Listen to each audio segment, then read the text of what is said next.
సర్వవేదార్థతత్వజ్ఞం వేదార్థప్రతిపాదకం పురాణసారసర్వజ్ఞం కృష్ణం వందే జగద్గురుం. వాసుదేవ. శ్రీమద్భాగవతీ గాథా రహస్యార్థ ప్రకాశకం సంశయోన్మూలనచణం కృష్ణం వందే జగద్గురుం. సర్వవేదార్థతత్వజ్ఞం వేదార్థప్రతిపాదకం పురాణసారసర్వజ్ఞం కృష్ణం వందే జగద్గురుం. ఓం అస్మద్గురుభ్యో నమః. వాసుదేవ. మనం పురుషమేధంలో 22వ అధ్యాయం క్రిందటి సప్తాహంలో పూర్తి చేసుకోవడం జరిగింది.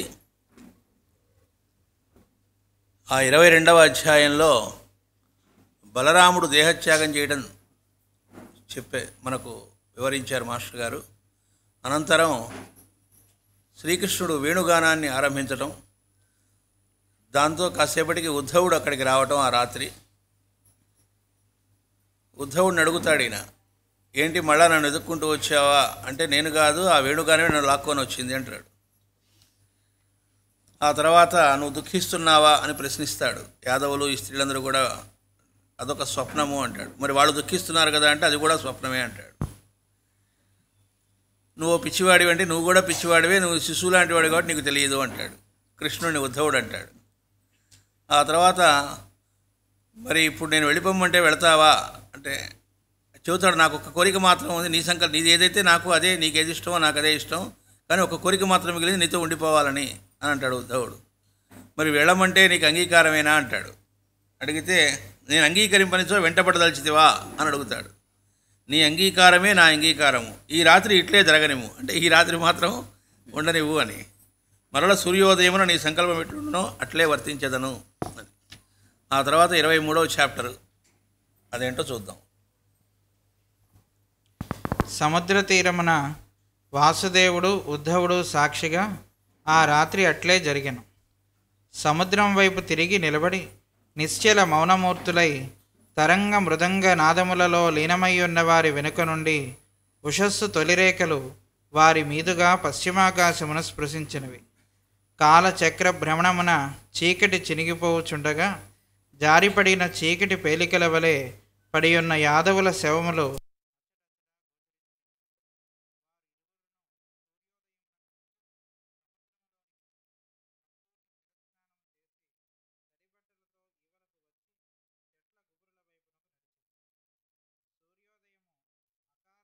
ఛన్నమై దుఃఖించుచున్నవాని ముఖం వలె భారముగా నుండెను. మబ్బులలో అరుణ కిరణములు లేక తెల్లబోచున్నట్టు తెల్లవారెను. రిభూమని ఉప్పెన గాలి వంటి వాయుగుండములు రేగి చెట్ల ఆకులలో దూరి వేప చెట్ల కొమ్మలను మెలిపెట్టి సవ్వడి చేయుచుండగా సన్నని చినుకు పడుచున్నది. వేప చెట్లపై మేల్కాంచి మెడలు నిద్రమత్తున సాగదీసుకొనుచు నెమళ్ళు చేయుచున్న కేకారవములు రోదనలతోడి మూలుగలవలే ఉండెను. వారు డొంక వెంట నడుచుచు అశ్వత్థ పలాస వట న్యగ్రోధ వృక్షముల కీకారణ్యములోనికి ప్రవేశించిరి. నడుచుచుండగా మెల్లగా సంభాషణ ఆరంభమయ్యను. ఉద్ధవుడు, నిన్ను అన్వేషింపదలచిన వారు నీ వెంట రావలెను.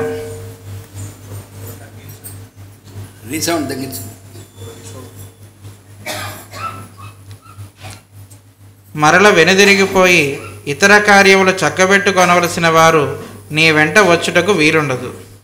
నీకై చీకటిలో వెదకుట నీ వెంట రాదలచిన వారికి తప్పదు. మరి నీ అన్వేషణము గృహస్థాశ్రమ వాసులకు దుష్కరమని అనుకునవచ్చునా? కృష్ణుడు, వ్రజమందలి గోపీజనమంద ఎల్లరూ గృహస్థాశ్రమ వాసులే.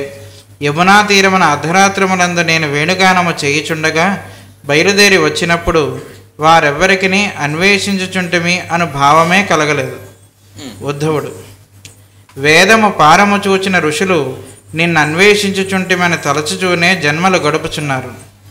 ధర్మ నిర్ణయ బుద్ధితో కోపతాపాదులు చెందుట, శపించుట, రక్షోఘ్న మంత్రములు జపించుట చేయుచున్నారు. పామరులైన గోపకులు నీ వెంట నడిచిరి. వేదపారగులైన ఋషులు ఈ విధముగా మరి ఒక మార్గము పట్టుట విచిత్రము.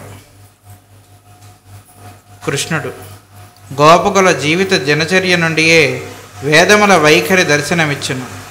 ఇక ఋషుల కన్ననో వేదముక ప్రమాణభూతమైన అధ్యయన గ్రంథము మాత్రమే. ఉద్ధవుడు ఇందు సన్యాసులెవరు, సంసారులెవరు?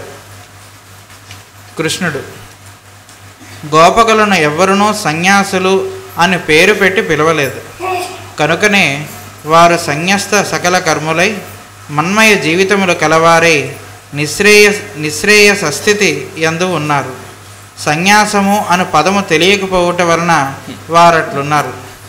ఈ పదమును నిర్వచించుకొనుట వలన నీవు చెప్పిన ఆ ఋషులు మోక్షమునకు తగు మార్గములు నిర్మించుకొని అభ్యాసమూర్తి లీలకు లోనగుచున్నారు.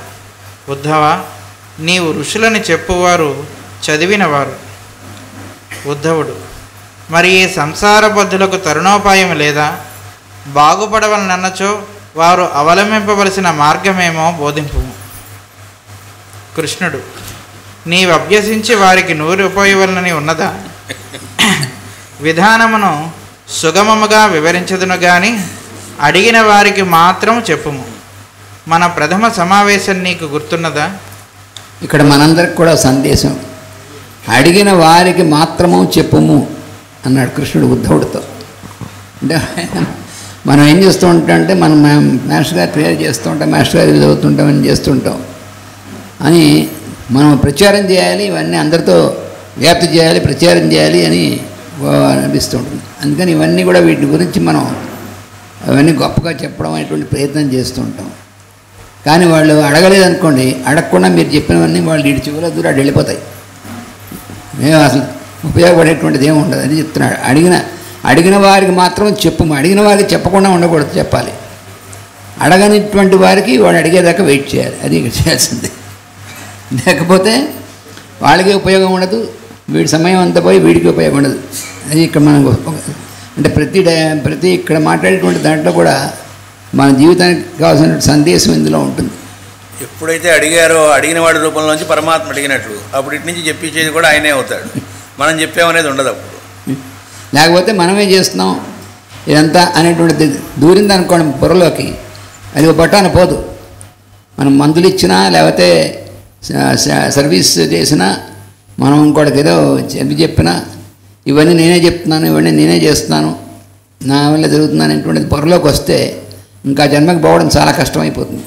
అందుకని ఈ ఇందులో ప్రతి ఒక్క వాక్యం కూడా మనం గుర్తుపెట్టుకుని మన జీవితంలో మన సాధనలో భాగంగా చేసుకోవాలి.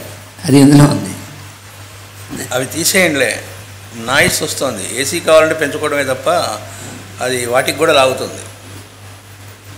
ఎలాగో ఇక్కడ ఆ మాట చెప్పారు కాబట్టి ఇప్పటిదాకా ముందు చెప్పిన దానిలో చూస్తే ఆ రాత్రంతా వాళ్ళిద్దరూ గడిపారు, ఉద్ధవుడు శ్రీకృష్ణుడు. తెల్లవారిన తర్వాత ఇద్దరు కూడా ఆ సముద్రంలో స్నానం చేయడం జరిగింది. అక్కడ ఆ వర్ణన కూడా ఆ మబ్బులు ఎలా ఉన్నాయి అనే చెబుతూ మేఘఛన్నమై దుఃఖించుతున్న వాని ముఖము వలె భారముగా ఉండెను అని వర్ణించారు మాస్టర్ గారు అక్కడ. అలాగే మబ్బులలో అరుణకిరణములు లేక తెల్లబోచున్నట్లు తెల్లవారెను అన్నారు. ఆ తర్వాత వాళ్ళిద్దరూ నడుచుకుంటూ అలా ఆ డొంక వెంట నెమ్మదిగా వనంలోకి ప్రవేశిస్తూ ఉన్నప్పుడు ఉద్ధవుడు అంటూ ఉన్నాడు, నిన్ను అన్వేషింపదలిచిన వారు నీ వెంట రావాలను. కానీ అది చూస్తూ ఉంటే ఎలా ఉంది అంటే తమ పనులు చక్కబెట్టుకుంటూ నీతో రావాలంటే కుదరదు, అది వదిలేసి పూర్తిగా నీకోసం అన్వేషిస్తూ రావాలి. ఇది చూస్తుంటే గృహస్థాశ్రమం పాటించేటువంటి వాళ్ళకి ఇది కుదిరేట్టుగా లేదే అని అన్నాడు. అనగానే కృష్ణుడు మరి భజనలో ఉండే గోపకులందరూ కూడా గృహస్థాశ్రమం వాళ్లే కదా, మరి వాళ్ళు నేను అర్ధరాత్రి పూట వేణుగానం చేయుచుండగా బయలుదేరి వచ్చారు, కాకపోతే ఏంటంటే వాళ్ళెవరికి అన్వేషిస్తున్నాం అనేటువంటి భావమే కలగలేదు అన్నారు. అది చాలా ధ్యానవాక్యం ఈ మాట. ఎందుకంటే దీనిలో ఇంకో విషయం ఏంటంటే అన్వేషిస్తున్నామని ఎప్పుడైతే గుర్తుందో మనం ఉన్నామని ఎగ్జిస్టెన్స్ గుర్తుంది అక్కడ. అది గుర్తున్నప్పుడు ఆయన దగ్గరికి పోవడం ఉండదు, ఎప్పుడు వీడు వేరుగానే ఉంటాడు. కాబట్టి అసలు ఆ భావం కూడా వాళ్ళకి లేదు. ఆ మాట ఆయన అనేప్పటికీ ఉద్ధవుడు వెంటనే చెబుతున్నాడు, మరి వేదం పారంతున్న ఋషులేమో నేను అన్వేషిస్తున్నామని చెప్పి తలుస్తూ జన్మలు గడుపుతున్నారు కదా. ఇంతేకాకుండా వాళ్ళు ఎంతసేపటికి వీడు కరెక్టు వీడు రాంగు, ఇది కరెక్టు, ఈ ధర్మనిర్ణయ బుద్ధితో కోపతోపాదులు రావటం, శపించటాలు, వీటిల్లోనే వాళ్ళందరూ జన్మలు తడిపి కొట్టుకుంటూ ఉన్నారు కదా. మరి పామరులైనటువంటి గోపకులేమో నీ వెంట వచ్చారు, వీళ్ళేమో వేరే మార్గం బట్టి ఇలా మరి పక్కదో పట్టినట్టే కదా, విచిత్రంగా ఉంది అంటాడు. అంటే మరి వాళ్ళంతా వేదం చదువుకున్న వాళ్ళు ఋషులు, సామాన్యులు కాదు, వేద ద్రష్టులు, చదువుకోవడం కూడా కాదు అన్నట్టుగా. అంటే మాస్టర్ గారు ఇక్కడ చెబుతున్నారు, కృష్ణుడు చెబుతున్నాడు, గోపకుల జీవిత దినచర్య నుండియే వేదముల వైఖరి దర్శనమిచ్చును. అంటే వేదం అంటే ఒక గ్రంథం కాదు అనేటువంటిది, ఆ వేద జీవన విధానం ఏదైతే ఉందో అది వాళ్ళ దినచర్యలో నుంచే మనకు ద్యోతకం అవుతూ ఉంటుంది అనేటువంటిది మాస్టర్ గారు చెబుతున్నారు ఇక్కడ. ఇక ఋషులంటేనేమో వేదం అంటే ఒక ప్రమాణ గ్రంథం, ఆ గ్రంథం బట్టి జీవించటం. అధ్యయన గ్రంథం మాత్రమే వాళ్ళకి, అంటే అధ్యయనం వేరు, ఆచరణ వేరు. ఓన్లీ అధ్యయనం వల్ల ఉపయోగం ఏమీ లేదు. ఉద్ధవుడు అంటున్నారు, ఇంతకీ ఇందులో సన్యాసులు ఎవరు, సంసారులు ఎవరు అంటున్నాడు. అప్పుడు ఆయన చెబుతున్నారు, గోపకులలో ఎవరునూ సన్యాసులను పేరు పెట్టి పిలవలేదంట గోపకుల్ని. కనుక వారు సన్యస్త సకల కర్ములై, అంటే మిగతా అన్ని పనులు సన్యసించారు. సన్యసించడం అంటే ఏమిటి, వదిలిపెట్టారని కాదు, సమ్యక్ న్యాసం. ఆయన ఏందే ఏమి చేస్తున్నా వాడికి చేస్తున్నాం, చల్ల చేస్తుంటే వాడి కోసమే అన్నట్టు. బిడ్డకు పెడుతున్నా కృష్ణుడికి పెడుతున్నాం అనుకున్నారు, తమ బిడ్డకు పెడుతున్నాం అనే భావం లేదు. అందుకే నెక్స్ట్ మన్మయ జీవితములు కలవారే. మన్మయ, నేనే వాళ్ళ జీవితం, ఇంకా తాను కానీ వేరే జీవితం అనేది లేదు. ఇది ఉద్ధవుడికి కూడా తెలుసు, ఎందుకంటే ఉద్ధవుడు తర్వాత ఆయన పంపించారు. మాస్టర్ గారు మనకు నారద భక్తులలో వాటిలో వర్ణించారు, ఏమైనా కొద్దిగా హోమ్సిక్గా ఉంది, మా వాళ్ళని చూడాలనిపిస్తుంది, ఇక్కడేమో కుదరట్లేదు, పాలిటిక్స్ చాలా బిజీగా ఉన్నాను, మాటికి హస్తినాపురం తిరుగుతూ వస్తూ ఉన్నాను, ఓసారి వెళ్ళి నా బదులు నువ్వు చూసొచ్చి వాళ్ళతో వాళ్ళ కబురు నాకు చెబుతావా అంటాడు. మాస్టర్ గారు అక్కడ చెబుతారు, ఏంటి దేవుడికి కూడా హోమ్సిక్ ఉంటుందా అనుకున్నాను. అక్కడికి వెళ్ళాక చూస్తే కృష్ణుడు ఎప్పుడో 11 ఏళ్ల వయసులో ఉన్నప్పుడు మళ్ళా వస్తానని వెళ్ళాడు. మళ్ళా అనేది ఎప్పటికో అన్నారు మాస్టర్ గారు, మళ్ళా వెళ్ళలేదు. ఇప్పుడు ఆయన ఈ ఉద్ధవుడు పంపించిన సమయానికి ఆయన వయస్సు 90-100 ఏళ్ల మధ్యలో, అంటే దాదాపు 80 ఏళ్ల తర్వాత పంపించాడు ఆయన. వెళితే 80 ఏళ్ల తర్వాత వెళ్ళేటప్పటికి అప్పట్లో కృష్ణుడు ఆ పిల్లాడిగా ఇక్కడ ఉన్నాళ్లే అని చెప్పలేవాళ్ళు. అక్కడికి వెళ్ళేటప్పటికి కృష్ణుడు వాళ్ళు అక్కడ అప్పుడే ఉన్నట్టుగా ఉన్నారు. ఆ నీళ్లు తోడుతున్న ఆవిడ అక్కడ పిల్లాడికి స్నానం చేస్తుంది, కృష్ణుడికి స్నానం చేస్తున్న భావంతో ఉంది. తల చేస్తున్న ఆవిడ కృష్ణుడికే చేస్తున్నారు అనుకునేది. అలా ప్రతి వాళ్ళు వాళ్ళ పనులన్నీ కూడా మన్మయము అంటే కృష్ణుడికే అన్నట్టుగా అలా జీవిస్తుండడం చూసి, ఇది కదా వాళ్ళ పైకి ఒక 2-3 క్వశ్చన్లు వేసేట ముందు, కృష్ణుడు మిమ్మల్ని వదిలి వెళ్ళిపోయాడు కదా, ఇంకా మీకు గుర్తున్నాడా, దేనివల్ల మీకు గుర్తున్నాడు, ఇలా 4-3 క్వశ్చన్లు వేస్తే వాళ్ళు వింతగా చూశారట. అప్పుడు అర్థమైంది, పనికిమాల క్వశ్చన్లు వేసాను అని. అది ఉద్ధవుడికి మనసులో కొంచెం దురద ఉంది, అది తీర్చాడు ఆయన. ఎందుకని ఆయన హోమ్సిక్ కాదు, ఆయన తెలుసుగా అందరూ ఎవరి మనసులో ఏముంటుందో చూస్తుంటాడు కదా. ఉద్ధవుడికి ఇంత వైభవం ఈయనలో ఉంది, పాపం వాళ్ళు ఎప్పుడో పిచ్చివాళ్ళు 80 ఏళ్ళ కింద ఆ వైభవం అంతా కోల్పోతున్నారు, మనం వెళ్ళి చెప్పాలి వాళ్ళకి వైభవం అంతా అనేటువంటి దురద ఉంది. అందుకని చెప్పిరా పంపించాడు. వీళ్ళు ఎప్పుడు పక్కనే ఉంటున్నారు కదా, వాళ్ళు ఎక్కడో ఉన్నారు, చాలా గ్యాప్ వచ్చింది అనుకుంటున్నారు. అక్కడ వెళ్ళాక కానీ అక్కడ అందులో ప్రవేశిస్తూ ఉండగానే పాటలు వినపడుతున్నాడు ప్రతి ఇంట్లోంచిను. వాళ్ళు ఏమిటిరా అని చూస్తే ఆ పాటలు ఏమిటి, వాడి గురించి ఆ పాటలంతా వాళ్ళకి అన్నీ వాళ్ళ పనులన్నీ అవుతున్నాయి, వాళ్ళు సంకీర్తనలు పాటలు అవుతున్నాయి, అలా ఉన్నారు. కానీ వాడికి అసలు ఇంకో లోకమే లేదు. అప్పుడు వీడికి బుర్ర తిరిగిపోయింది. వాళ్ళు చెప్పడానికి వెళ్ళామా అని అర్థమైపోయి, చెప్పడానికి కాదు వాళ్ళ దగ్గర నేర్చుకోమని పంపించాడు. నాకు అర్థమైపోయింది, భక్తుడుగా సహజంగా ఆయన కూడా. అందుకని తొందరగా అర్థమైంది. మామూలుగా మనలాంటి వాళ్ళు నాలాంటి వాడికి అనుకోండి అప్పటికే అర్థం కాదు. వాళ్ళందరూ జ్ఞానం నేర్పడానికి వచ్చాను అనుకుంటూ ఉంటాడు కొన్ని జన్మల పాటు. ఉద్ధవుడు కాబట్టి వెంటనే తెలుసుకున్నాడు. అందుకనే వాళ్ళని గురువులుగా భావించి వాళ్ళ దగ్గర అది సాష్టాంగ నమస్కారం చేశాడు అంత ఉద్ధవుడును. అంతేకాకుండా చెబుతున్నా, నిశ్రేయస స్థితి అందున్నారు. వాళ్ళు ఉన్న స్థితి ఏమిటంటే నిశ్రేయసము అన్నారు. అంటే ఏది పొందిన తర్వాత ఇంకేది పొందాలి అనేటువంటిది లేని స్థితిలో ఆ స్థితిలో ఉన్నారు వాళ్ళు. కంప్లీట్ అంటారే, అదే పూర్ణ స్థితిలో వాళ్ళు ఉన్నారు. మాస్టర్ గారు అంటారు, ఇది నాకు కావాలి అనేది ఎవరికైతే లేదో వాడికి అన్నీ ఉన్నాయన్నారు. One who waits for nothing everything waits for him అన్నారు మద్రాస్ స్క్రిప్చర్లో. ఆ స్థితిలో వాళ్ళు ఉన్నారు. కాబట్టి సన్యాసమును పదము తెలియకపోవటం వలన వారు అట్లున్నారు అన్నారు. అంటే ఇవన్నీ చదువుకోలేదు వాళ్ళు, ఈ థీరీ అనేది చదువుకోలేదు, కాబట్టి వాళ్ళు హాయిగా ఆ స్థితిలో ఉన్నారు. ఈ పదమును నిర్వచించుకున్నట వలన నీవు చెప్పిన ఈ ఋషులు మోక్షమునకు తమ మార్గమును నిర్మించుకొని, మాస్టర్ గారు ఇదే గ్రంథంలో మొదట్లో చెబుతారు, మోక్షం అనేది కూడా ఒక అభిప్రాయమే, ఎవరికి వాడు ఏర్పరచుకున్నదే అన్నారు.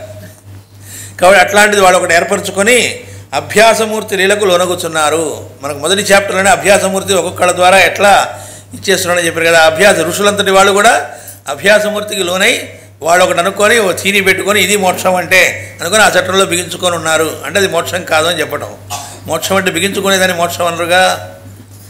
ఉద్ధవ, నీవు ఋషులని చెప్పువారు చదివినవారు అని చెబుతున్నాడు. ఓన్లీ చదివారు అని. మరి ఈ సంసార బద్ధులకు తరణోపాయం లేదా అంటే ఇక్కడ సంసార బద్ధులు అంటే ఋషులు. బాగుపడవలనచో వారు అవలంబవలసిన మార్గం ఏంటో బోధింపుము అన్నాడు. ఎప్పుడైతే బోధింపుము అనే మాట అడిగాడో ఆయన వెంటనే అంటాడు, ఏంటి నువ్వు అభ్యసించి వాళ్ళకి నూరిపోయాలని ఉన్నదా అంటే నీకు ఆ దొరుకుతుందా ఇంకా ఏంటి అని విధానమును సుగమముగా వివరించదురు కానీ అడిగిన వారికి మాత్రము చెప్పుము. చెప్తా నీకు సుగమముగా ఈజీగా చక్కగా దాన్ని చేరే సాధన మార్గం ఏంటో చెబుతాను, కానీ అడిగిన వాళ్ళకి మాత్రం చెప్పు అని అంటున్నాడు. మన ప్రథమ సమావేశం నీకు గుర్తున్నదా అని. అక్కడ ఏంటనేది ఇప్పుడు. ఉద్ధవుడు, నీవు తొలిసారిగా వ్రజము విడిచి మధురకు వచ్చితివి. నిన్ను సుగంధ పుష్పమాల్యాదులతో కుబ్జ పూజించెను. కృష్ణుడు, అన్నీను విడిచి నా వెంట వచ్చి కూడా మొగమోటము పడుచున్నావు. ఆనాడు కుబ్జ నాతో సంగమము కోరినది. ఉద్ధవుడు, అది ఎప్పటికీ నాకు అవగతము కాని అంశము. కృష్ణుడు, అప్పటి నా వయస్సు ఎంత? ఉద్ధవుడు, 12 సంవత్సరములు. కృష్ణుడు, ఆ వయస్సున ఉన్న నాతో సమాగమమును అభిలషించుటకు కుబ్జకు సహజమా?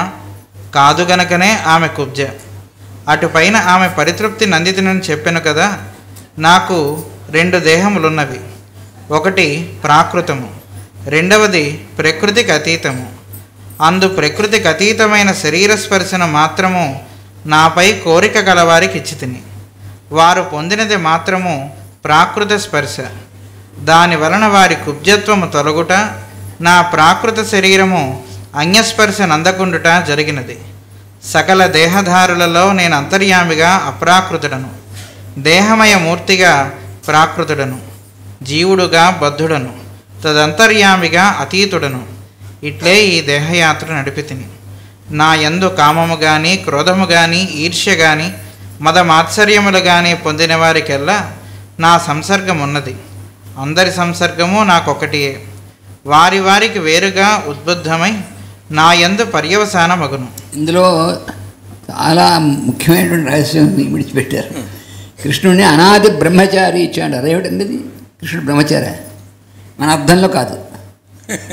మనం రోజు చదువుతూ ఉంటాం అనాది బ్రహ్మచారి అయిన కృష్ణ వ్యసనకర్షక అని. వ్యసనకర్షక అంటే వ్యసనాన్ని పోగొట్టేటువంటి వాటి అనాది బ్రహ్మచారిట. అదేంటే 16,108 మంది భార్యలు ఉంటాను ఆయన పట్టుకుని అనాది బ్రహ్మచారి అంటారంటే భీష్ముడు కూడా చెప్పాడు పరీక్షితుని ఎవరు స్పృశిస్తే వాడికి వస్తాడంటే ఆదిమ బ్రహ్మచారి అయిన వాడిని అంటే భీష్ముడి దగ్గర పరిగెత్తారు వాళ్ళు. పరిగెడితే భీష్ముడు నేను కాదు రాను ఆ కృష్ణుడి దగ్గర పట్టి తీసుకెళ్ళిన అర్జున అంటే కృష్ణుడు బ్రహ్మచారి కాబట్టి ఆయనకి వాళ్ళకి మతి లేదా అని. కానీ ఎందుకని ఆ రహస్యం ఇందులో ఇచ్చాడు. ఆయనకి ఏమీ ఎప్పుడు ఏ స్పర్శ అంటదు. ఎందుకంటే ఎవరు ఏది భౌతికంగా ఆయన దగ్గరగా ఉండాలి, భౌతికంగా ఆయన ఇది చేయాలి అనుకున్నటువంటి వాళ్ళందరికీ ఆ స్పర్శ నో అనలేదు. కానీ ఆ అప్రాకృత శరీరం యొక్క స్పర్శ ఇచ్చాడు. వాళ్ళకి మాత్రం వాడు అడిగినటువంటి ప్రాకృతమైనటువంటి స్పర్శ అందినట్టుగా వాళ్ళు ఆ ఆనందాన్ని పొందారు తప్ప ఆయనకి స్పర్శ అంటలేదంటే అప్రాకృతమైనటువంటిది. అసలు ఆయన యొక్క సహజమైనటువంటి శరీరం అనేది దానికి మాత్రం ఏమీ అంటుకోలేదు, ఏమీ అంటదు. అది ఇందులో ఉన్నటువంటిది. ఇంకో మాట కూడా ఇక్కడ చెప్పారు. కామం కానీ, క్రోధం కానీ, ఈర్ష్య, మదమాత్సర్యాలు ఎవరు ఏ రకమైన భావాన్ని పొందారో వాళ్ళందరికీ నాతో కాంటాక్ట్ ఉందన్నారు. లేదని చెప్పట్ల, ప్రతి వాళ్ళు ఎవరు ఏది పొందినా దాంతో కాంటాక్ట్ ఉంది. అయితే వాళ్ళకి అది వేరువేరుగా ఉండొచ్చు, నాకు అందరిది ఒకటే అంటున్నారు. అంటే భక్తుడిగా వచ్చిన వాడి కాంటాక్ట్ అయినా ఒకటే, ద్వేషిస్తూ వచ్చిన వాడిదైనా ఒకటే, రెండూ ఆయనకు ఒకటే. రమణ మహర్షి వారి ఆశ్రమంలో ఒకసారి రాత్రిపూట దొంగలు పడి ఏమీ దొరక్కపోయేటప్పటికి ఆయన కర్రలతో కొట్టెళ్ళారు రమణ మహర్షి వారిని. మరోజు వచ్చి అయ్యో అయ్యో అయ్యో మిమ్మల్ని కర్రలతో కొట్టారంటే ఏముంది మీరు మామూలు పూజ చేసి వాళ్ళు పెడితే పూజ చేశారు అన్నారు. అంటే ఆయన రెండు ఒకే రకంగా చూశారు. నన్ను కొట్టారు చూడండి అనో లేకపోతే ఆవేశపడటమో లేదు. అంటే పరమాత్మతత్వం అలా ఉంటుంది. అంటే మనకు అర్థం కావడానికి చక్కటి ఉదాహరణలు వాళ్ళు మళ్ళీ ఇస్తూనే ఉంటారు. అంటే వాళ్ళకి ఏదైనా ఒకటే, ఎవరు ఏ రకమైన కాంటాక్ట్ పెట్టుకున్నా వాళ్ళతో కాంటాక్ట్ పెట్టుకున్నట్టు ఆయన, అది క్రోధమా, ద్వేషమా, భక్తే ఏది పెట్టుకున్నా. కానీ ఆయనకు మాత్రం అన్నీ ఒకటేట. అందరి సంసర్గము నాకు ఒక్కటే, వారికి వారికి వేరువేరుగా అనుద్బద్ధమై నా యందు పర్యవసానమగును. ఈ మొత్తాన్ని ఒక్క ఒక్క వాక్యంలో చెప్పాడు భగవద్గీతలో. ఏ యథామాం ప్రపద్యంతే తాం తదైవ భజామ్యహం అంటే అర్థం ఇది. దీన్నే మనకు చికాగోలో ఆయన వివేకానందుడు ఆ శ్లోకాన్నే కోట్ చేస్తూ చెప్పారు. అంటే ఒకడు ఇది భగవంతుడు అంటే ఇట్లా అని ఒక భక్తి కలిగి ఉపాసిస్తూ ఉంటే దాన్ని తప్పనడానికి ఏం లేదట, వాడికి అది కరెక్ట్ అన్నారు. ఇంకోటి పట్టుకొని మళ్ళీ ఇంకోటి చేస్తుంటే ఇది కాదు ఇది అనడానికి లేదట, ఎవరు ఎట్లా చేస్తుంటే అది కరెక్టే అన్నారు. అదేంటంటే కొంతమంది బలులు ఇస్తూ ఉంటారు కదా, అది కూడా కరెక్టేనా, అది తప్పు కదా అంటే మాస్టర్ గారు చెప్పింది ఏంటంటే అది కూడా తప్పేం కాదు, ఎందుకంటే అక్కడి నుంచి ఏ స్థితికి రావాలో ఆ పరమాత్మే చూసుకుంటాడు, నువ్వు కొత్తగా ఏం జోక్యం చేసుకోక్కర్లేదు అన్నారు. కాబట్టి ఏ మార్గం పట్టినా వాడు పట్టుకుంటుంది చివరికి భగవంతుడు అనేటువంటి లక్ష్యంతో పట్టుకుంటున్నాడు. కాబట్టి ఎక్కడికి తీసుకెళ్లాలనేది ఆ పరమాత్మ చూసుకుంటాడు, అది వాడి పని. కాబట్టి ప్రతిదీ కూడా వాడికే పర్యవసానం అవుతుంది. అది ఇంకో చిన్న మాట కూడా చెప్పాడు భగవద్గీతలో. ఏంటంటే అందరూ వాళ్ళకి అనుకున్నట్టుగా వాళ్ళు చేసినట్టుగా వాళ్ళ ప్రొసీజర్లో వాడు చేసుకుంటూ ఉంటారు. వీళ్ళ అజ్ఞానులు వీళ్ళ చేసుకుంటారు, వీళ్ళకి ఏది లేదు అన్న నోర్మి అన్నాడు. నా బుద్ధిభేదం జనయేత్ అజ్ఞానం కర్మసంగినాం. వాళ్ళ కర్మసంగులండి, వాళ్ళ శాతకాలండి, వాళ్ళేం తెలియదండి వాళ్ళ అని పొరపాట్లు ముందు వాళ్ళు ఏదో ఒకటి చేసుకుంటున్నారుగా, చేసుకొని చెడగొట్టకు, నువ్వు అసలు ఏం చేయట్లేదు కదా అన్నాడు. మాస్టర్ గారు ఉదాహరణ కూడా శంఖారావంలో ఇచ్చారు. ఒకడు దాన ధర్మాలు చేస్తుంటాడు, కానీ వాడికంటే శిలాఫలకాలు పేర్లు ఏదో ఉండాలని కోరుతుంటాడు. దాన్ని బట్టి నువ్వు తక్కువ చీచి అనవాకు, ఏం పర్లేదు అన్నారు. కొంప మురిగిందేం లేదు, నెమ్మదిగా అక్కడి నుంచి వాడు నిష్కామంగా చేసేది వస్తాడు, వాడే వస్తాడు. ముందు పేరు కోసం మొదలుపెట్టినా పర్లేదు, తర్వాత దానిలోకి వాడే వస్తాడు, అది వాడు చూసుకుంటాడు అని. అందులో ఇది తప్పు ఇది ఒప్పు అనేటువంటి కుక్క బుద్ధి మానవుడు చూసే కుక్క బుద్ధి అన్నారు మాస్టర్ గారు. అక్కడ భగవంతుడు చూడట, వాడు చూసేది ఈ యాటిట్యూడ్ చూడు, వాడు ఏదో మార్గంలో వస్తున్నాడు కదా అది చూస్తాడు. ఆయన ప్రేమమయుడు తప్ప దోషాలు చూసేటువంటి లక్షణం ఉండదుగా. ఈ పర్యవసానము కొందరికి ఈ జన్మలోనే జరుగును, కొందరికి ఈ దేహము విడిచిన తరువాత కానీ జరగదు. అందు మొదటి వారు నా వెంట వచ్చిరి, రెండవ వారు నిమిత్తములు కల్పించుకొని దేహములు విడిచిరి. ఇక నీవు కోరిన సంసారబద్ధుల సాధనను గూర్చి వివరించుచున్నాను. పూర్వము నిన్నొక మారు బృందావనమునకు పంపితిని. గోపికలతో సంభాషణ చేయగా నీకు కనువిప్పైనది. నిరంతర జప హోమ యోగ తపస్సమాధులతో సాధన చేయవారికి అందని స్థితి గోపికలకు ఉన్నదని నీవే ప్రశంసించితివి. వారి చరణములంటి నమస్కరించితివి. ఆనాడు వారందరూ నవనీతమును ముద్ద చేసి మధురకు తెచ్చి నాకిమ్మను నీ హస్తములందు ఉంచిరి. ఉద్ధవుడు అది కరిగిపోవునని నేను భయపడగా వారు నవ్విరి. నీపై మనస్సున్నంత వరకు నవనీతము కరిగిపోదనియు, అది కరుగునని జ్ఞప్తి వచ్చినప్పుడు కరిగిపోవుననియు, వారు నిత్యము తమ హస్తములతోనే నీకు నవనీతము తెచ్చి ఇచ్చుచుంటిమనియు పలికిరి. ఫ్రిడ్జ్లో పెట్టావు లేకపోతే కరిగిపోతుంది ఏమంటే భయంతో పాపం ఆ వెన్నను ఫ్రిడ్జ్లో పెట్టావు గట్టిగా చేసో తీసుకెళ్ళిపోలే, అరిచేతిలో పెట్టింది ఎక్కడి దూరమైన చేసారో వాళ్ళు తీసుకొచ్చి ఇచ్చేవాళ్ళు, వాళ్ళు ఇచ్చేదాకా ఏం కరిగేది కాదు. వీడికేమో టెక్నికల్ ఫెలో వీడు, ఇక్కడి దాకా తీసుకెళ్తే కరిగిపోతుంది కదా, వీళ్ళకి అసలు బుర్రలేదు బుద్ధి లేదు చదువుకోలేదు అని అనుకున్నాడు వాడు. మాస్టర్ గారు చెప్పడం ముందు టకటకా తీసుకొచ్చి వెన్నముద్దు పెడితే తిట్టడానికి ఏమనుకో చేయబట్టాట, అది అలా వచ్చి ఇంత అయిందిట, ఏంటిదంతా అన్నట్ట. కృష్ణుడికి తీసుకెళ్ళేవాడిని, ఇక్కడెక్కడుంది నేను ఎక్కడున్నాను ఎప్పటికి వెళ్ళేది, ఈ మాత్రం కరగదని కూడా తెలియదు, ఈ మాత్రం ఫిజిక్స్ కూడా వాడికి తెలియదా అనుకున్నట్ట అన్నట్టుగా ఎలా పిచ్చోళ్ళగా చూసి ఆ మాట అడిగితే వాడు పెద్దగా ఇంకా పెద్దగా వాడు నవ్వారట. నవ్వి అదేమిటి మేము ఇట్లాగే ఎప్పుడు తీసుకెళ్లేవాళ్ళం, ఎప్పుడు కరగలేదు, ఆయన స్మరణలో ఉన్న వాళ్ళకి కరగదు, మాకే కరగకపోతే నీకు అసలు కరుగుతుందా అన్నారు. నువ్వు మహాభక్తుడు కదా మాకంటేను, మాకే కరగలేదంటే మాకంటే మహాభక్తుడు నీకు ఎలా కరుగుతుందో, ఏం కరగదు, నువ్వు వాడిని తలుచుకున్నంతసేపు కరగదు, చచ్చాడు వీడు. ఇక వెంటనే వాళ్ళ ముందు మహాభక్తుడు కానీ ఒక్కసారిగా కృష్ణ కృష్ణని స్మరిస్తూ ఆగకుండా వచ్చాట. వచ్చి ఇంటికి కూడా పోలేదు, డైరెక్ట్గా వచ్చి ఎట్లా ఉన్నాడు అడుగుతుంటే ముందు చేయబట్టి కృష్ణ కృష్ణ పెట్టాడు. పెట్టి అమ్మయ్య అంటే ఇక మానసు స్మరణ అని.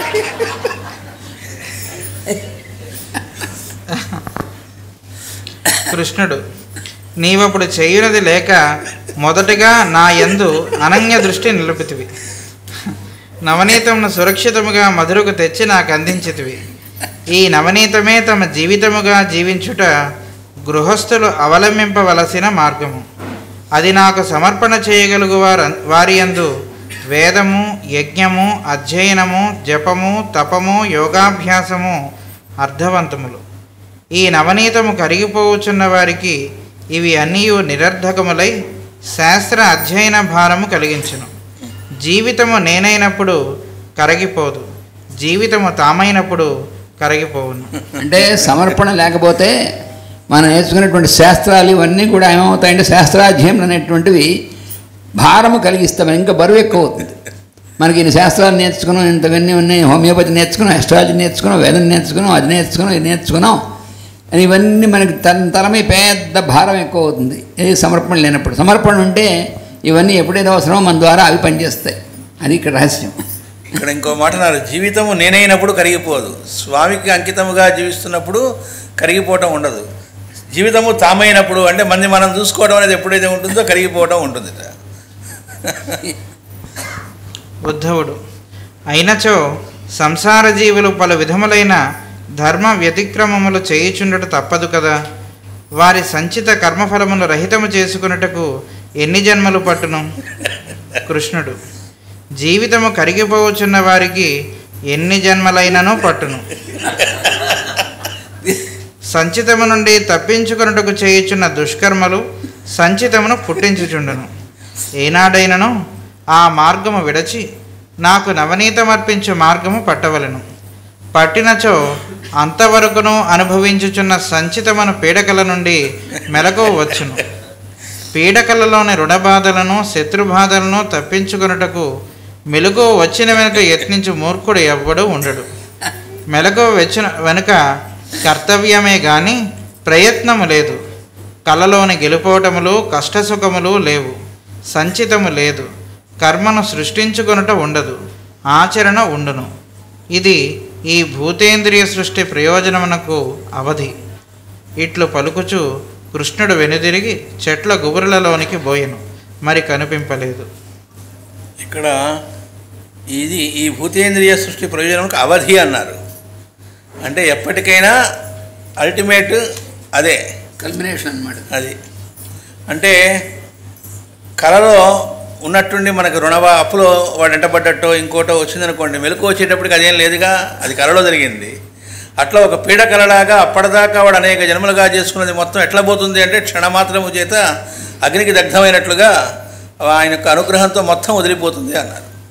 అలా కాకుండా ఎంతసేపు వదిలించుకోవడానికి ఇది పోవాలంటే ఇది చేస్తే ఇది పోతుందిట, ఇది చేస్తే ఇదిట అని చెప్పి మనకు చెబుతుంటారు కదా. ఈ గ్రహాల పూజలని రకరకాలని ఏవో వాస్తు పూజలని ఏవో చేయించుకుంటూ ఉంటారు రకరకాల. అలా చేయించుకుంటడం ద్వారా ఏం జరుగుతూ ఉంటుంది, మళ్ళీ ఇంకా పెరుగుతూ ఉంటుందిట. ఎందుకంటే చేయించుకుంటున్నప్పుడు మళ్ళీ అభిప్రాయాలు ఏర్పడతాయిగా, వచ్చినవాడు సరిగ్గా చేశాడనో చేయలేదనో డబ్బులకు చేశాడనో ఏదో ఒకటి మొదలవుతుంది, మళ్ళీ రకరకాలుగా సంచితం పెరుగుతూ ఉంటుంది తప్ప అది. అందుకే ఇక్కడ ఎన్ని జన్మలు అంటే నెంబర్ చెప్పలే, ఎన్ని జన్మలైనా పడుతూనే ఉంటుంది. ఎప్పటికైనా దానిలోంచి బయటపడాల్సిందే.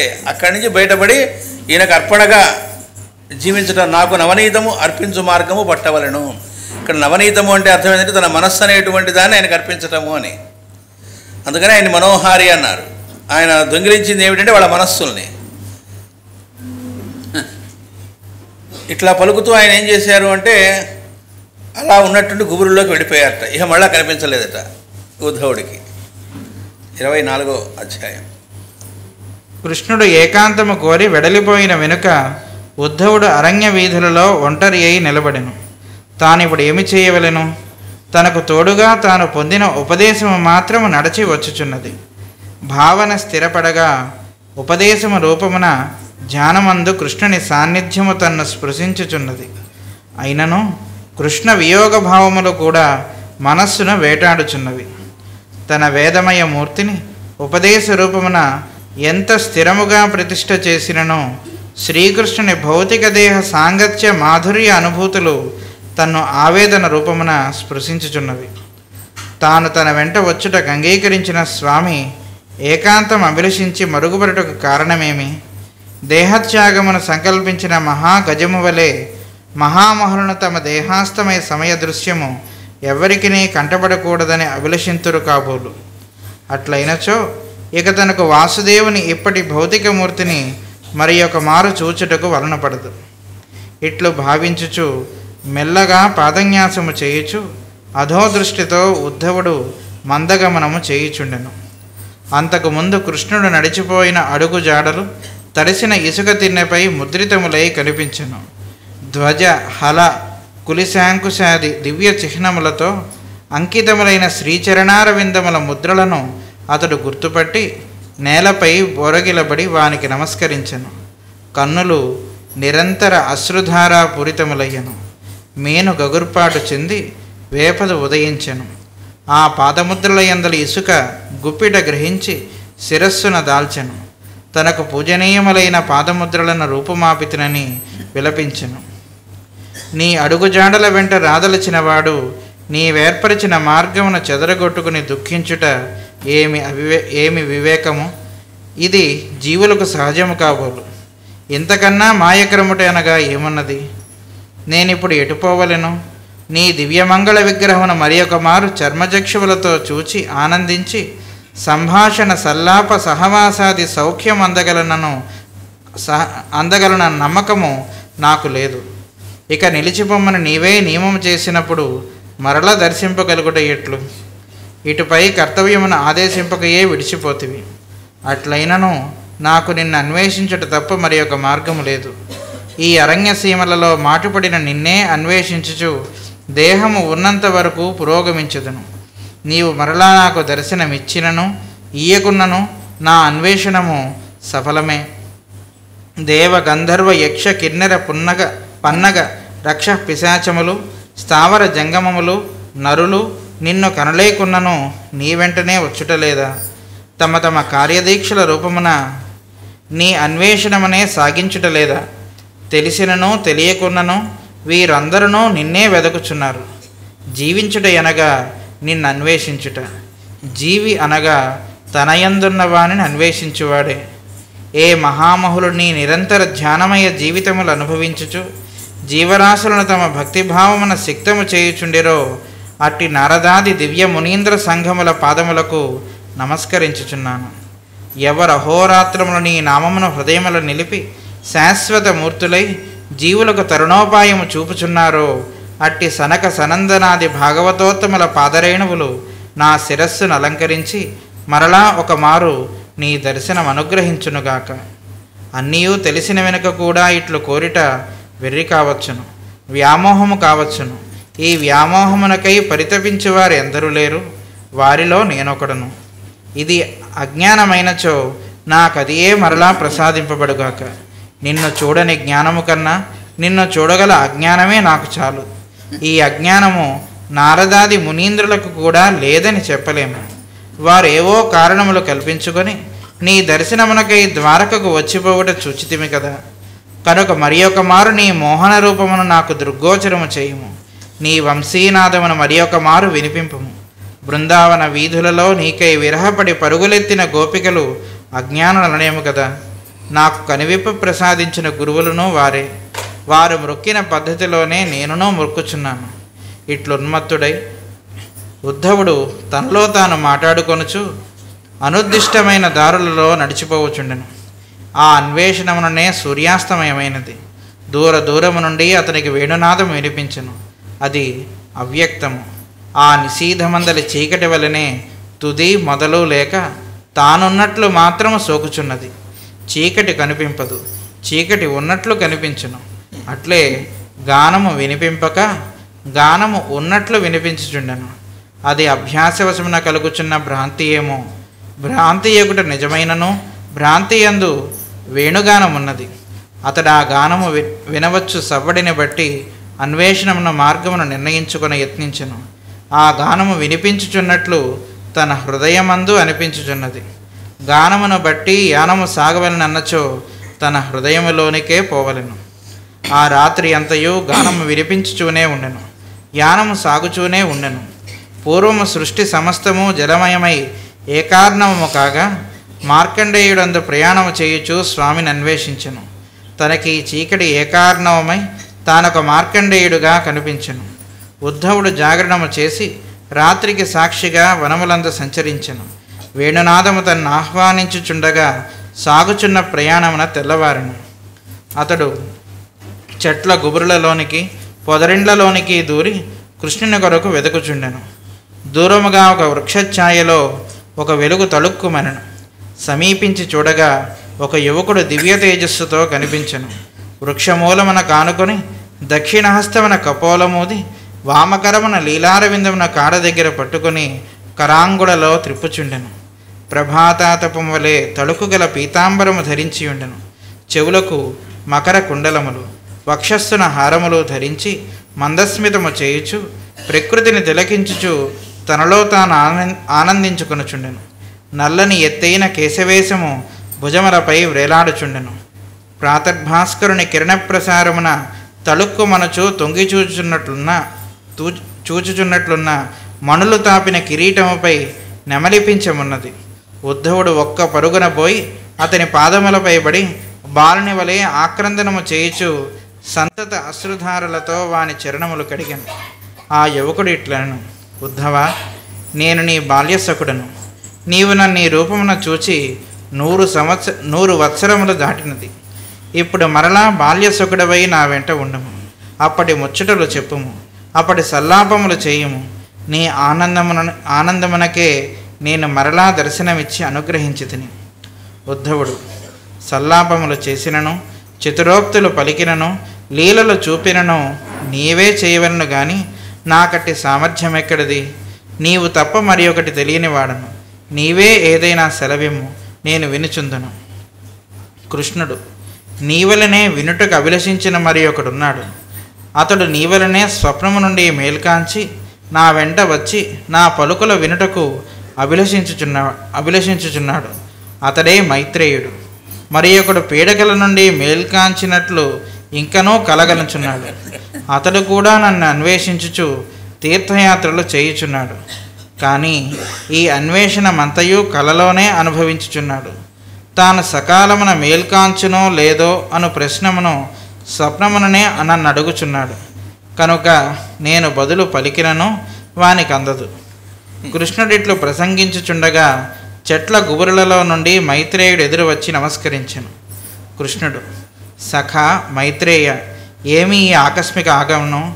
మైత్రేయుడు, నీవెరుగనిదేమున్నది?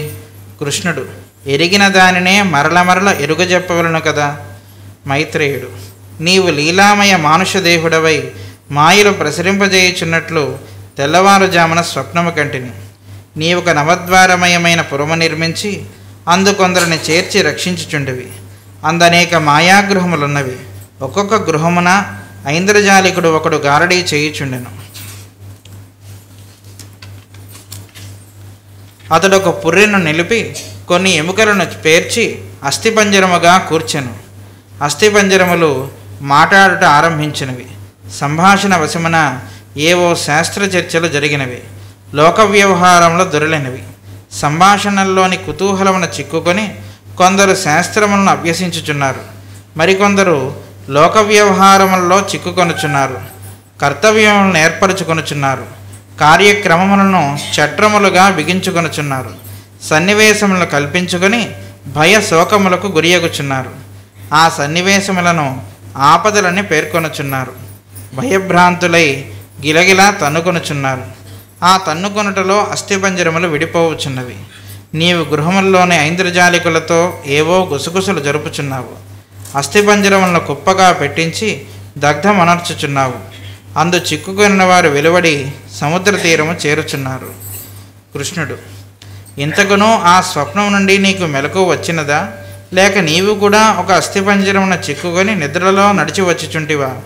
మైత్రేయుడు, మెలకు వచ్చినది కనుకనే నిన్ను వెదకుచూ వచ్చి తిని. లేనిచో ఆ అస్థిపంజరముననే వెదకడివాడను. నా అస్థిపంజరముననే వెదకడివాడను. నీకప్పుడు శిష్యుల్లో ఒకడు తక్కువయ్యేడివాడు. ఇంతకునో స్వప్నమందలి ఐంద్రజాలికుడెవడు? కృష్ణుడు, అతడు నా ప్రియ శిష్యుడు. అతని పేరు అభ్యాసమూర్తి. నీకన్నా ముందు నుండియే నాకు అతడు శిష్యుడు. మైత్రేయుడు, మాకన్నా ముసలి శిష్యుడై ఉండవలను. చేసిన వినోదములు చాలును. ఇక నీ వెంట వచ్చుటకు అనుమతి నిమ్ము. కృష్ణుడు, మరి శ్రావస్తి గుహలోని శిష్యులనేమి చేసదు? అతడు సంసారం పెంచుకుంటేవి కదా. ఉద్ధవుడు, మైత్రేయులకు కూడా సంసార బంధం ఉన్నచో లోకమున బాగుపడవాడెవడు? కృష్ణుడు, గురువును మించిన శిష్యులు మరువు దేవాపై ఉన్నారు. వారిని మించిన ప్రశిష్యుడు జ్వాలాకూలుడున్నాడు. ఇక సంసార జీవులకు మోక్ష విద్యను వారు సంతర్పణము చేయుదురు. ఈ మైత్రేయునికే సంసార బాధ లేకున్నచో శ్రావస్తి గుహల్లోనే నన్ను వెదకి నా వెంట వచ్చి ఉండేవాడు. ద్వారకా సముద్ర తీర వనముల్లోనికి వెదకి వచ్చుటయ్యేలా. ఇతడు తన స్వప్నమున నేను కూడా అస్థిపంజరమున చిక్కుకుంటునని దర్శింపలేదు కదా. లేనిచో నా అస్థిపంజరమును వెదకుచూ ఇట్లేలవచ్చును. మైత్రేయుడు: నీ ముసలి శిష్యుని ప్రభావం ఇంకనూ మా మీద పనిచేయుచున్నది కాబోలు. కృష్ణుడు: ఆ ముసలి శిష్యునికే నా ఈ దేహంపై వ్యామోహం చావలేదు. ఉద్ధవుడు: కనుకనే నీవు వానికి గురువు కాగలిగితివి. వాడు మాకు అభ్యాసమూర్తి, నీవు వానికి అభ్యాసమూర్తివి. కృష్ణుడు: అవును, నాది యోగాభ్యాసము. పూర్వ సంస్కారములు జీవికి దేహమున చిక్కుకొనుటకు ఎంత ఆవశ్యకములో, చిక్కు తొలగించుకొనుటకు కూడా అంత ఆవశ్యకములు. చిక్కుకొనుటకు కోరికల సంస్కారములు అభ్యాసము కావలను. చిక్కు తొలగించుకొనుటకు యోగాంగ సంస్కారం అభ్యాసము కావలను. ఈ సంస్కారములు రెండునూ తొలగుటకు నా యందు సమర్పణం అభ్యాసము కావలను. ఎట్లయినను అభ్యాసమూర్తి ఆవశ్యకత తప్పదు. ఉద్ధవుడు: నీ శిష్యవాత్సల్యమిట్లు వెలిగిపోవచ్చున్నది. కృష్ణుడు: మీరు నన్ను చూచుచున్నది మీ హృదయము నుండి. ఈ నా రూపము మీ హృదయగతమే కానీ నా దేహగతము కాదు. నేను ఏ రూపమునైనా ఉందును. చూచువారిని బట్టి నా రూపము భాషించును. మీ హృదయము నుండి రూపకల్పన చేసి చూచుకొనుచున్నవాడే మీ గురువు.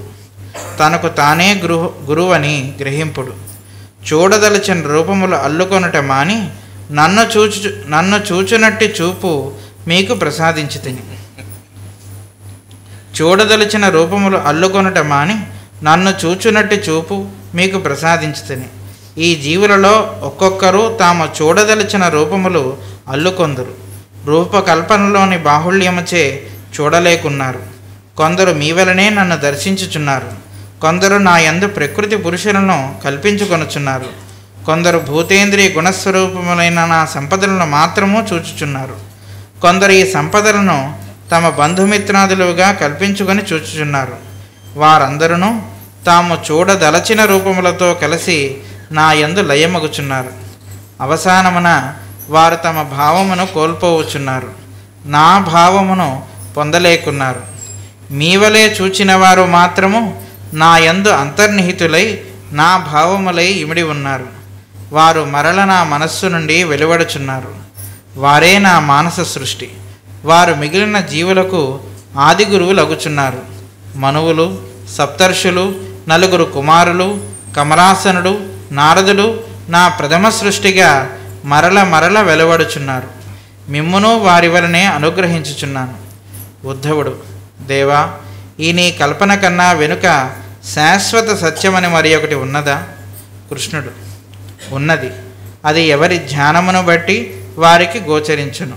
కనుక ఉన్నదే సత్యము కానీ గోచరించున్నది సత్యము కాదు. మరియు భావము నిశ్చలమైనప్పుడు ఎవరి భావనను బట్టి వారికి సత్యము గోచరించును.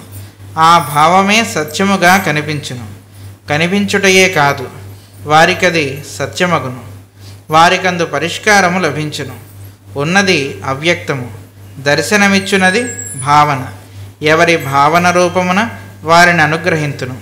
వారినట్టు భావించుకొననెత్తును. నేనిట్లు దర్శించుచున్నాను అని వారు నా యందు భావింతురు. కనుక వారి యందు నేనట్లు దర్శించుచున్నాను. ఇదియే నా భూత మహేశ్వరత్వము. దీని నెరిగిన వానికి తెలియవలసినది వేరుగా ఉండదు. ఉద్ధవుడు: దేవా, ఈ ఆస్తిక జనులు అనుసరించు ఆచారములను సంప్రదాయములను నీవు అంగీకరించు సత్యములేనా? కృష్ణుడు: నేను అంగీకరింపనిచో నేనను ప్రజ్ఞతో జీవియే మేల్కొనడు. భావములే ఉండవు. ఇక సంప్రదాయములెక్కడ, ఆచారములెక్కడ? ఇన్నియును నేనని మేల్కొనుచున్న జీవులయందు ఉద్భవించుచున్నవి. కనుక వీని రూపములుగా నేనే జీవులయందు మేల్కొనుచున్నాను. ఎవ్వనికేది కావలనో వాడు వానిని నా యందు కల్పించుకొనును. ఇట్లే సంప్రదాయము కావాలనుకున్న వారు సంప్రదాయమును కల్పించుకొనుచున్నారు. ఏది ఎవడు కల్పించుకొనునో అది వానికి ఆవశ్యకము.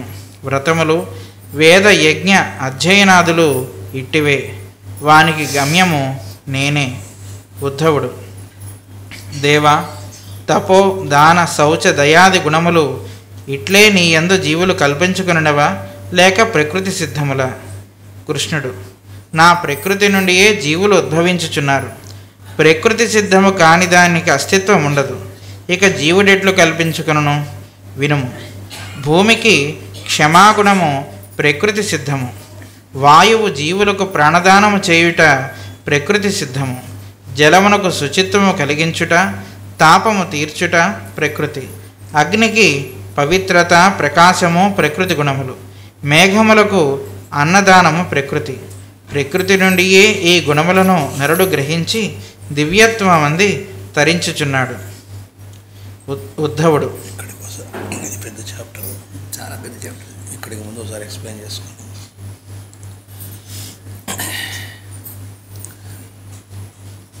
రాత్రి ఆయన పగటిపూటే వాళ్ళు కాసేపు మాట్లాడుకున్న తర్వాత కృష్ణుడు మళ్ళా అలా కనబడకుండా వెళ్ళిపోయిన తర్వాత ఆయన ఆలోచించడం మొదలుపెట్టాడు ఉద్ధవుడు. ఏమనంటే, నాకు ఆయన వెళ్ళిపోయాడు, బాగానే ఉంది, కర్తవ్యం ఏమీ ఉపదేశించలేదు, ఏం చేయాలో. నాతో మిగిలింది ఏమిటి అంటే ఆయన చేసిన ఉపదేశం మిగిలింది అని దాన్ని స్మరించడం మొదలుపెట్టాడు కాసేపు. ఎంతగా దాన్ని స్మరిస్తున్నప్పుడు ఆయన యొక్క సాన్నిధ్యాన్ని ఉపదేశ రూపంలో అనుభవిస్తూ వచ్చాడట.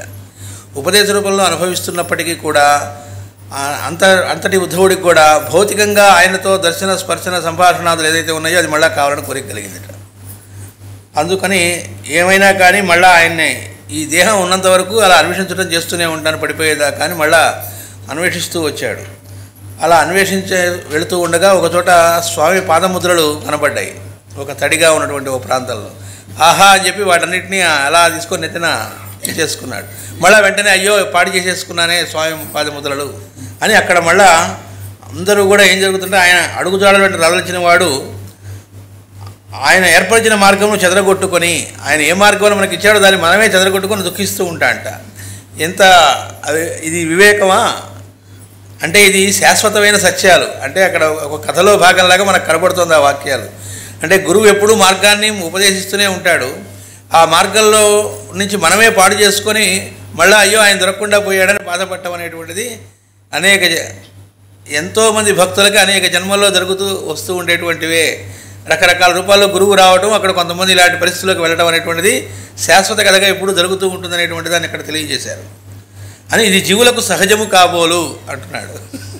ఇది ఏదో ఇప్పటిది కాదు, ఎప్పుడు ఇది అది ఎలా అయితే శాశ్వతమో ఇది కూడా అలాగే శాశ్వత కథలాగా ఉంది జీవుడి కథ కూడా అని ఇంతకన్నా మాయక్రముడు అనగా ఏమున్నది అని ఇప్పుడు నేను చేయవలసింది ఏముంది అనుకొని ఆయన దివ్యమంగళ విగ్రహం మరొక్క మారి చూడాలి ఈ చర్మచక్షువులతో, అది లభిస్తుందనే నమ్మకం నాకు లేదు. ఆయన నిలిచిపోమన్న తర్వాత ఆయనే ఒక హద్దు పెట్టిన తర్వాత దాన్ని దాటి మనం ఎలా చేస్తాం, కానీ నేను అన్వేషించకుండా ఉండలేను, ఇంకో మార్గం నాకు లేదు అని ఆయన అలా తిరిగి అక్కడ ఇంకో మాట చెబుతున్నారు. అందరూ కూడా దేవగంధర్వ యక్ష కిన్నర పన్నగ రక్ష పిశాచములు అనేక సమస్తము అందరూ కూడా నిన్నే అన్వేషిస్తూ నీ వెంట వచ్చుట లేదా, కాబట్టి నేను కూడా నిన్నే అన్వేషిస్తూ తిరుగుతాను అని. అసలు జీవి అంటేనే తన యందున్న వారిని అన్వేషించువాడు అంటున్నాడు. అంటే ఇది మనకు వెంటనే ఏమనిపిస్తుందంటే మనం భగవంతుని ఎక్కడ అన్వేషిస్తున్నామండి అనిపిస్తుంది. అందరూ అన్వేషించాలని ఉందండి, లోకంలో రకరకాల వాళ్ళు ఉంటారు కదా అని మాస్టర్ గారు దానికి ఉదాహరణ ఇచ్చారు. ప్రతివాడు ఏంటంటే సుఖం కావాలని కోరుకుంటాడు. సుఖస్వరూపుడు అంటే ఏంటి? పరమాత్మేగా.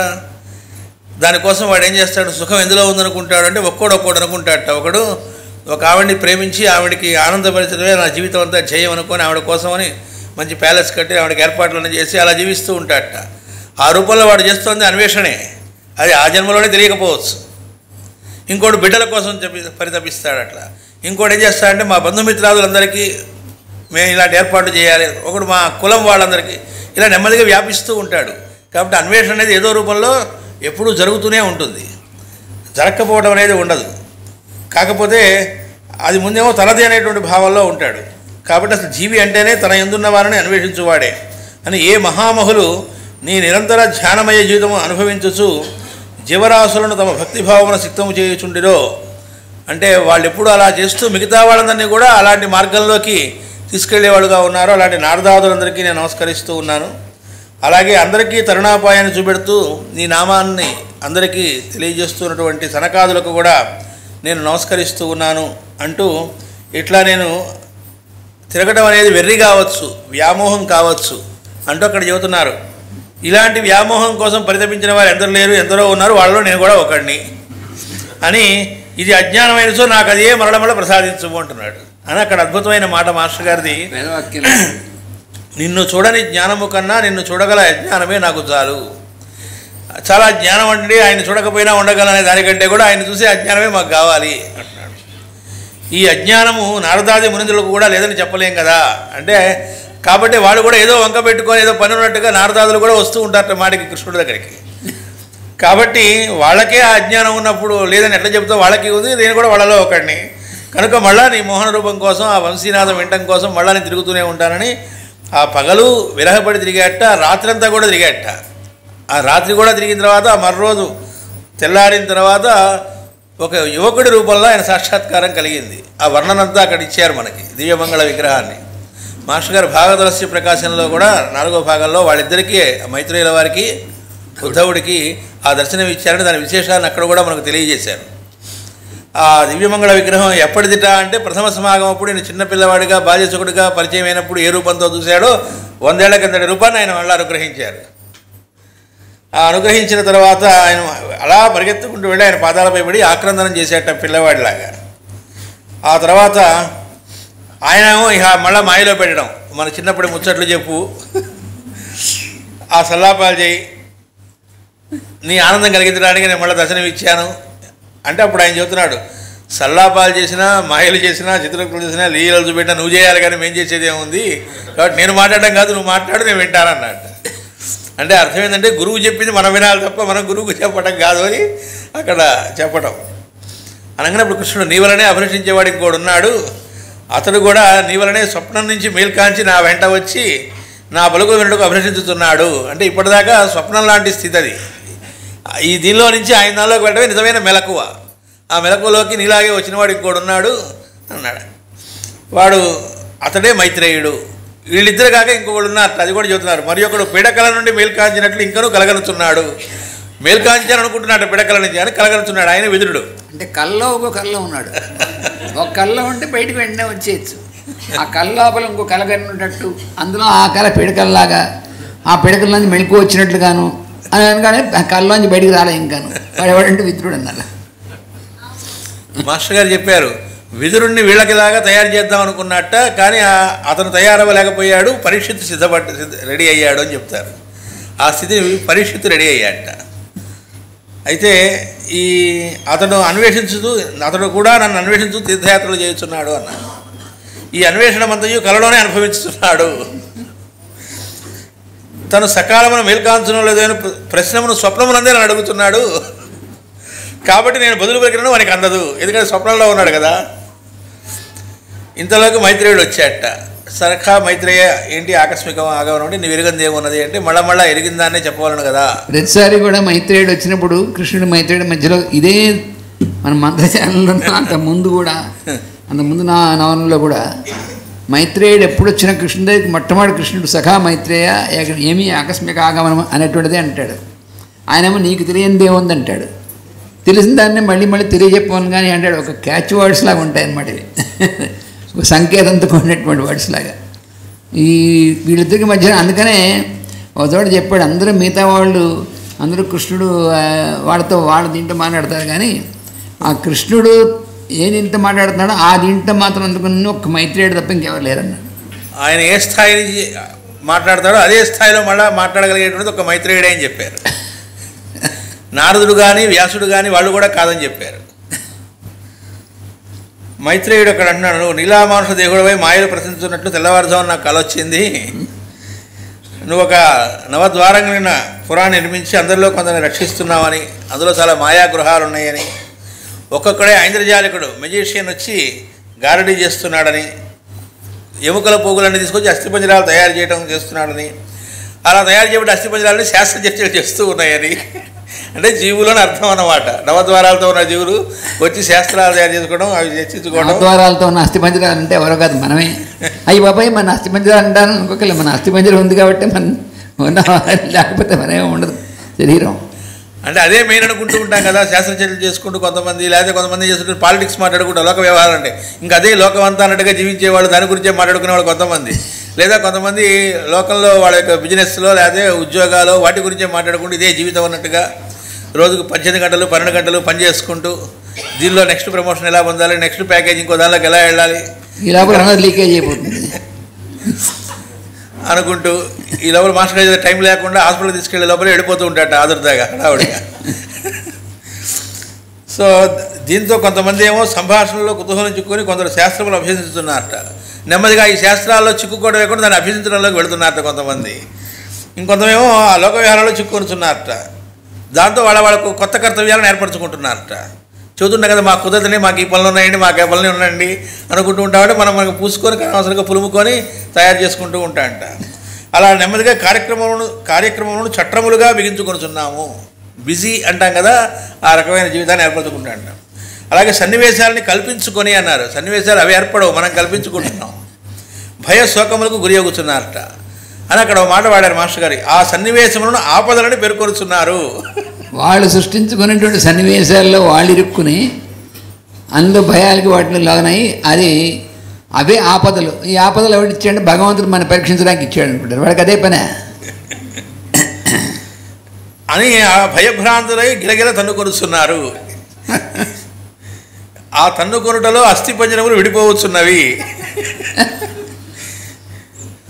నీవేమో ఆ గృహంలో ఉండే ఐంద్రజాలికుడితో వచ్చి గుసగుసలాడుతూ ఉన్నావు, వాడేమో అస్థిపంజరాలను కుప్పగా పెట్టి దగ్గరుండి నువ్వు దగ్ధమనొస్తున్నావు. అంటే బాడీలు వదులుతాం, మళ్ళీ రావటం, ఇవన్నీ జరుగుతూ ఉన్నాయని. అప్పుడు కృష్ణుడు వెంటనే ఈ కలంతా విన్న తర్వాత ఆయన అంటున్నాడు, ఇంతకీ ఆ స్వప్నం నుండి నీకు మెలకువ వచ్చిందా? నీవు కూడా అస్థిపంజరంలో చిక్కుని నిధులలోనే నడిచి వస్తున్నావా అని అడిగాడు. అంటే అదే స్థితిలో ఉన్నావా అని.